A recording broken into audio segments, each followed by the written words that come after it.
Bonjour, Ludovic Leclerc, votre analyste pour budgetinvestor.be. Voici la mise à jour en vidéo de mon avis concernant le S&P 500, avis qui se fera pour la semaine du 12 octobre en collaboration avec FXCM sur la plateforme TradingView. Tout d'abord, l'information sur les risques, parce que vous le savez, le marché comporte des risques de perte et n'est pas adapté à tous les profils d'investisseurs. C'est à vous-même d'évaluer vos propres risques. Moi, je ne suis pas là pour vous conseiller dans vos opérations.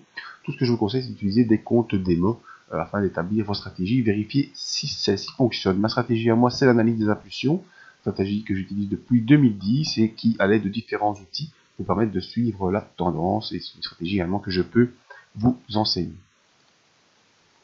Alors, notre évolution du S&P 500, vous voyez, évolution fortement positive cette semaine. On l'avait déjà un peu annoncé la semaine dernière avec cette bougie haussière qui était venue avec des points bas assez importants, mais qui avait pu clôturer au-dessus des moyennes mobiles 7 et des moyennes mobiles 20.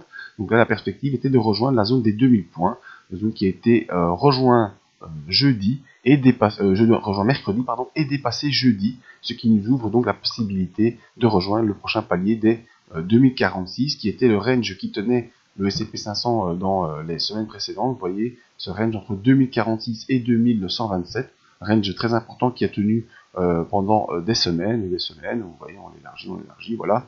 Tout ce grand range, eh bien, on est en train d'essayer de rejoindre ces niveaux pour l'instant. Voilà. Oh, ouais, je suis en train de ma fourchette.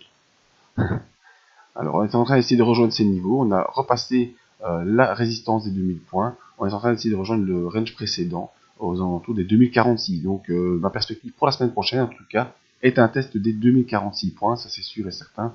Voir si on pourra revenir dans cet ancien range ou pas. Ben, la question, nous l'aurons peut-être en cours de la semaine. En tout cas, moi, mon objectif maintenant est de rejoindre les 2046. Et une fois que je serai sur ces niveaux, eh bien, j'attendrai de voir ce qui pourrait se produire.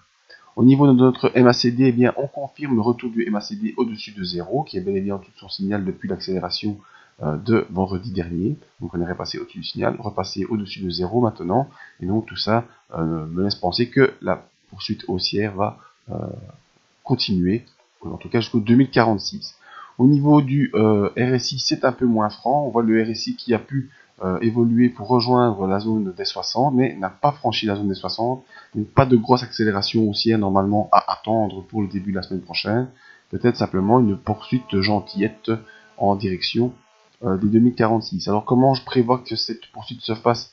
Eh bien, de 2015 à 2046, il n'y a pas grand-chose comme objectif. Donc peut-être qu'on viendra se reposer lundi ou mardi sur la zone des 2000, faire un pullback sur la zone des 2000, ou bien venir s'appuyer sur la médiane de Andrews ici que je vous ai dessiné qui est en brun, et évoluer de manière un peu erratique avant de rejoindre les 2046, mais vraiment je plaide pour un retour sur les 2046 courant de la semaine prochaine, et j'ai moi-même personnellement déjà pris des positions dans cet objectif. Donc voilà, SCP pour moi toujours haussier, on rejoindra les 2046, ou en tout cas on aura un contact avec les 2046, peut-être qu'on va s'appuyer sur les 2000 sans les enfoncer, en tout cas c'est mon scénario pour la semaine prochaine, et nous verrons ce qui se passe pour la suite des événements. Rendez-vous dans le live avec FXCM, live qui aura lieu courant de la semaine, et pour se rester averti de la date et de l'heure, n'oubliez pas de venir vous inscrire à la mailing list là en bas de page, un peu sur la droite de votre écran. Quand vous allez sur le site dans le fond, eh bien, vous pouvez vous inscrire à la mailing list pour ne pas rater les prochains rendez-vous. Merci à tous et à tout bientôt.